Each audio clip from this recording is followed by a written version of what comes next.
এটি একটি বাংলা খবরের চ্যানেল। খবর দেখতে হয়, না হলে পিছিয়ে পড়তে হয়। সঠিক খবর দেখার জন্য আপনারা এখন দেখছেন খবর 48 ঘন্টা। পশ্চিমবাংলার রাজ্যপাল সিভি আনন্দ বোসের নামে রাজভবনে এক অস্থায়ী মহিলা কর্মচারী বৃহস্পতিবার হেয়ার স্ট্রিট থানায় একটি শ্লীলতাহানির অভিযোগ দায়ের করে। এই সম্বন্ধে যাদবপুর লোকসভা কেন্দ্রের তৃণমূল কংগ্রেসের প্রার্থী সায়নী ঘোষ ও সোনারপুর দক্ষিণ বিধানসভা কেন্দ্রের বিধায়ক লাভলি মৈত্র শুক্রবার সকালে সোনারপুর দক্ষিণ বিধানসভা কেন্দ্রের এলাকায় ভোট প্রচার ও জনসংযোগ যাত্রা করেন।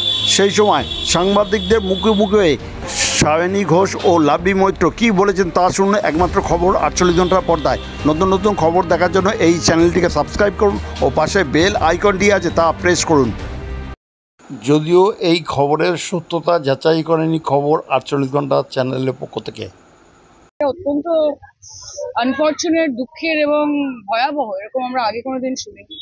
এবং রাজ্যপাল নিজে যখন বলেন যে সব বিষয়ে যারা যারা অভিযুক্ত, যে কোনো ক্ষেত্রে হোক, সেটা দুর্নীতি হোক, সেটা কোনো রকমের অন্যান্য চার্জেস হোক, রাজ্যপাল যেরকমভাবে সকলকে বলেন যে সহযোগিতা করা উচিত তদন্তের সঙ্গে, আমি মনে করি যে আজকে ওনার বিরুদ্ধেও যদি কোনো রকমের অভিযোগ উঠে থাকে রাজ্যপালেরও সহযোগিতা করা উচিত, যাতে তদন্ত হতে পারে। সর্বক্ষেত্রেই এগুলো অত্যন্ত গুরুতর গোছের অভিযোগ এবং অত্যন্ত নিন্দনীয়। এটা তো ইতিহাসে প্রথম ঘটনা। বিগত দিনে তো এরকম কোনো ঘটনা ঘটেনি বা এরকম কোনো ঘটনার কিছু নেই। এটা নজির, খুব নিন্দনীয় এবং অত্যন্ত লজ্জাজনক যে রাজ্যপাল এরকম একটা কাজ, তার বিরুদ্ধে এরকম একটা অভিযোগ আসতে পারে। তদন্ত করা হোক, এবং উনি যেরকম বলে যে তদন্তে সবাই সহযোগিতা করা উচিত, ওনারও তদন্তে সহযোগিতা করা উচিত এবং আইনের ঊর্ধ্বে কেউ। আমার ব্যবহারে আশা করি বুঝতে পেরেছেন আপনি, তারপরেও তাহলে আজকে কেন করলেন আমার সাথে এটা? তারপর হ্যাঁ স্যার, ওটা হ্যাঁ ওই পিবিএক্স এ ওই মহিলা ফোন করে বলতো, যখন আমি তখন ভাবতাম হয়তো ইচ্ছে করে ওনাকে মানে একটা বদনাম করার জন্য করছে, কিন্তু এখন মনে হচ্ছে সেগুলো ভুল কিচ্ছু না।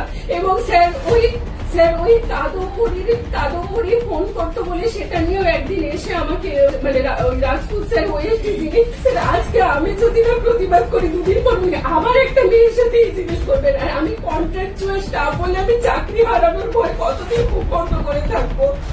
শুক্রবার বিকালে বারুইপুর পশ্চিম বিধানসভা কেন্দ্রের অন্তর্গত বারুইপুর পৌরসভার 16 নম্বর ওয়ার্ডে আশিস দেবরায়ের এলাকায় যাদবপুর লোকসভা কেন্দ্রের তৃণমূল কংগ্রেসের প্রার্থী সায়নী ঘোষ ও বিধানসভার অধ্যক্ষ বিমান বন্দ্যোপাধ্যায় জনসংযোগ ও ভোট প্রচারে আসে।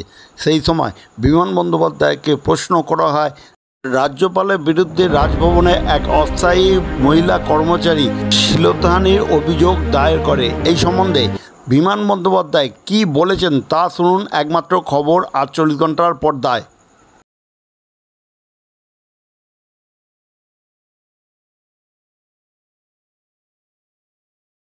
রাজ্যপালের শ্লীলতাহানির অভিযোগ করেছে, কি বলবেন?